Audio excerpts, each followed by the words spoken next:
May mga bagay na hindi kayang ipaliwanag ng isip. May mga aninong hindi dapat makita. At may mga kwentong mas mabuting hindi na lang nalaman. Ngunit, narito ka na. Kaya, patayin ang ilaw, lakasan ang volume, at ihanda ang iyong sarili. Maligayang pagdating sa tinig ng kababalaghan, kung saan ang dilim ay may tinig at ang takot ay may kwento. May mga lihim na kayang itago ng tao. Ngunit may mga kasalanang kahit gaano pa kalalim ibaon, ay patuloy na naghahanap ng paraan upang muling lumitaw. Sa bawat lugar, may mga kwentong unti-unting kinakain ng panahon. Mga pangyayaring pinili ng mga tao na huwag ng pag-usapan. Mga pangalang hindi na binabanggit. Mga alaalang tila ipinagbabawal ng balikan. Ngunit may mga katotohanang hindi kailanman namamatay. At kung minsan, ang mga ito ay naghihintay lamang ng tamang tao upang muling mabuksan. Sa nakaraang bahagi, natagpuan ni Gabriel ang labi ni Mateo sa ilalim ng lumang puno ng balete. Isang lihim na mahigit 30 taon nang nakabaon sa limot. Ngunit kasabay ng pagkakatuklas na iyon, ay may isa pang bagay na tila nagising mula sa kadiliman.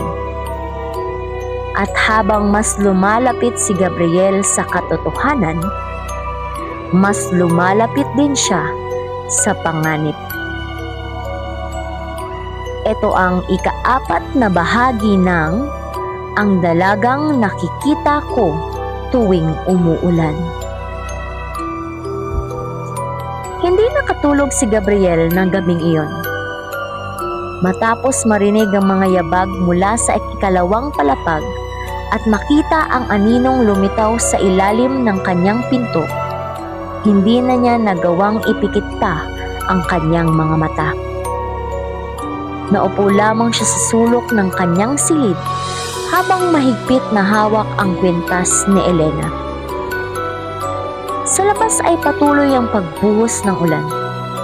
Paminsan-minsan ay sinasamahan ito ng malalakas na kulog na tila nagpapayanig sa buong bahay.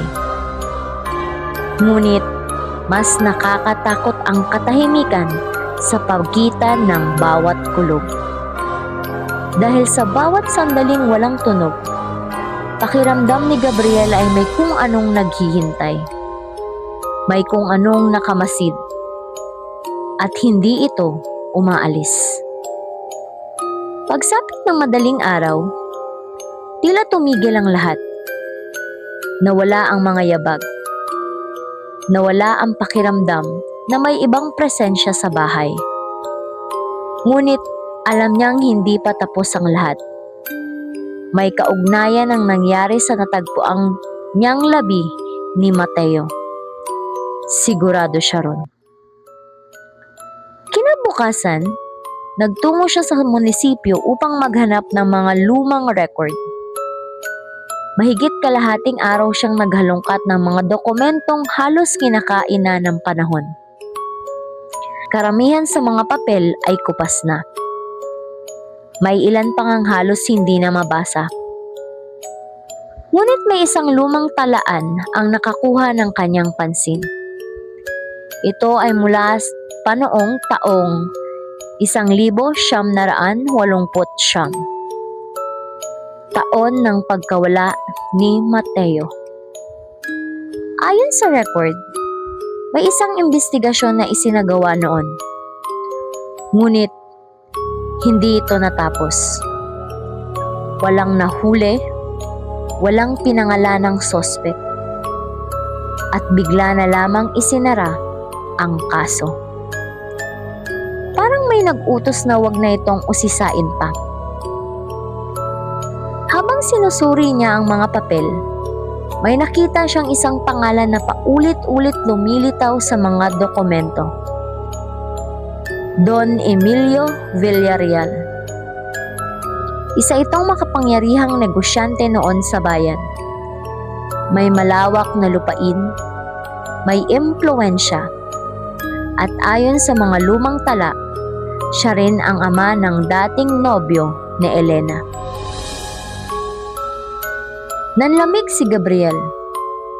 Hindi niya alam kung bakit. Ngunit may kakaibang pakiramdam siyang naramdaman. Parang may malaking bahagi ng palaisipan ang unti-unting nabubuo. Nang gabing iyon, muli siyang dinalaw ng panaginip. Ngunit iba ito sa mga nauna. Sa pagkakataong ito, nakita niya ang sarili na nakatayo sa gitna ng lumang nyugan.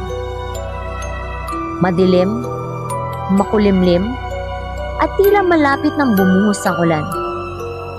Sa di kalayuan ay nakita niya si Mateo. Duguan, pagod, at tila tumatakbo palayo sa kung sino man. Paulit-ulit itong lumilingon sa likuran. Parang may humahabol, parang may tinatakasan. At pagkatapos ay nakita niya ito, isang matangkad na lalaki, nakatayo sa pagitan ng mga puno. Hindi gumagalaw, hindi nagsasalita, at wala itong mukha. Kung saan dapat naroon ang mga mata, ilong, at bibig, ay puro kadiliman lamang. Isang walang laman na anino.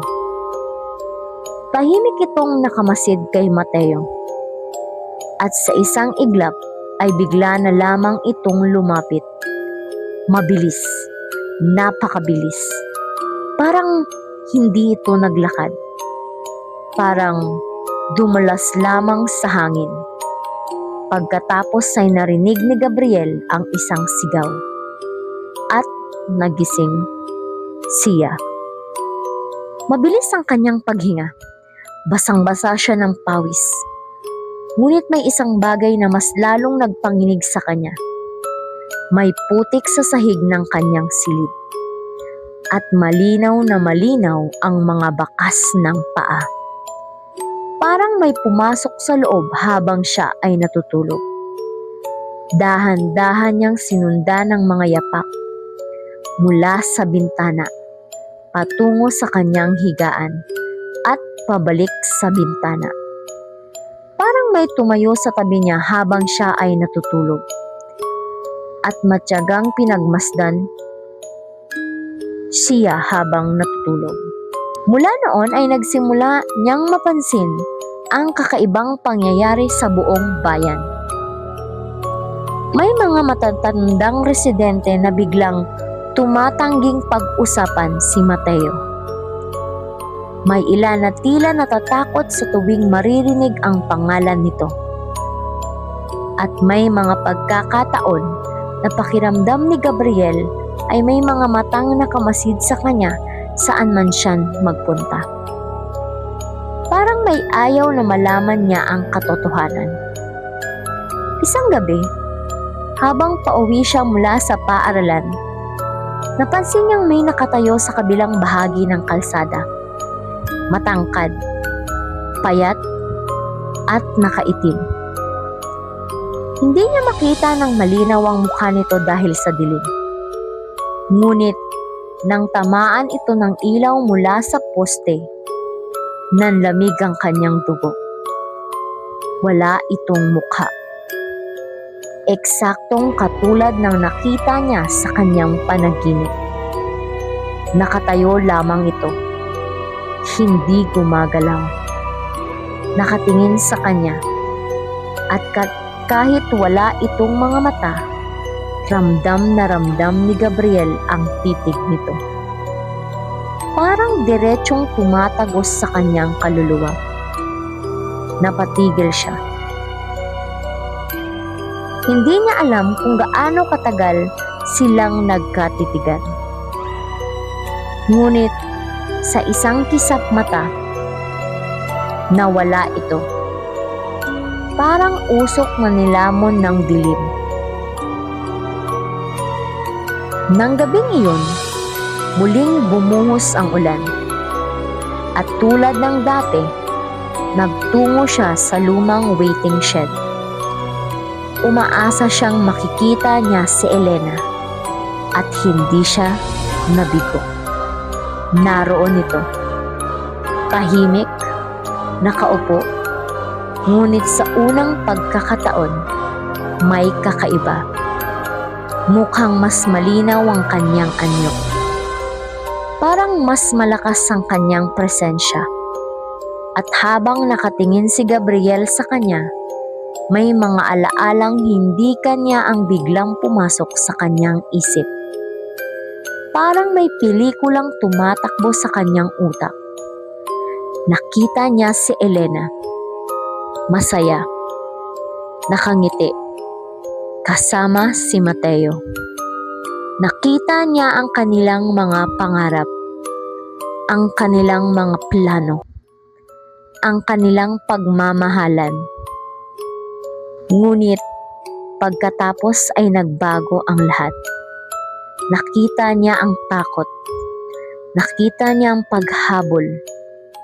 Nakita niya ang isang grupo ng mga lalaki na may dalang pala. At nakita niya ang isang matandang lalaking galit na galit. Si Don Emilio. Sa unang pagkakataon, nagsimulang mabuo ang katotohanan. Hindi aksidente ang pagkawala ni Mateo. May mga taong responsable rito. May mga taong gumawa ng paraan upang hindi na siya muling makita. At mukhang si Don Emilio ang nasa likod ng lahat. Ngunit habang bumabalik ang mga alaalang iyon, may isa pang bagay na kanyang nakita. Sa likod ng mga lalaki, sa likod ni Don Emilio, may isang matangkad na anino. Walang mukha. Tahimik na nakamasid. Parang matagal na itong naroon. Parang matagal na nitong sinusundan ang lahat. At nang mapansin nito si Gabriel sa alaala, dahan-dahan itong lumingon. Diretso sa kanya. Parang nakikita siya. Parang alam nitong naroon siya. At sa sandaling iyon ay nagdilim ang lahat. Nang muling magliwanag ang paligid, wala na si Elena. Wala na ang waiting shed. At nag-iisa na lamang si Gabriel sa gitna ng ulan. Ngunit may isang bagay na naiwan sa kanyang kamay. Isang lumang letrato. Larawan nina Elena at Mateo. At sa likod nito ay may nakasulat na mga salitang tila nagmamadaling isinulat bago pa man mangyari ang trahedya. Hanapin mo ang lumang kapilya sa burol. Doon nagsimula ang lahat. At sa unang pagkakataon, naramdaman ni Gabriel na papalapit na siya sa tunay na katotohanan. Ngunit kasabay nito, mas lalo ring lumalapit sa kanya ang lalaking walang mukha. Habang unti-unting nabubuksan ang misteryo sa pagkawala ni Mateo, lumalalim din ang kadilimang nakapalibot sa bayan. Hindi na lamang ito kwento ng isang multong naghihintay. Hindi na lamang ito kwento ng isang pag-ibig na hindi natupad. Dahil may mas matandang kasamaan na tila konektado sa lahat ng nangyayari. Sino ang lalaking walang mukha? Ano ang kaugnayan nito kay Don Emilio? At ano ang lihim na naghihintay sa lumang kapilya sa burol? Sa susunod na bahagi, magsisimulang mabuksan ang pinakamatagal ng itinatagong lihim ng bayan. At doon, Malalaman ni Gabriel na may mga sumpang hindi basta-basta nawawala kahit lumipas pa ang maraming dekada. Maraming salamat sa pakikinig sa Tinig ng Kababalaghan. Kung nagustuhan mo ang kwentong ito, huwag kalimutang mag-like, mag-subscribe at pindutin ang notification bell hanggang sa susunod na kwentuhan. At tandaan, hindi lahat ng naririnig sa dilim ay guni-guni lamang.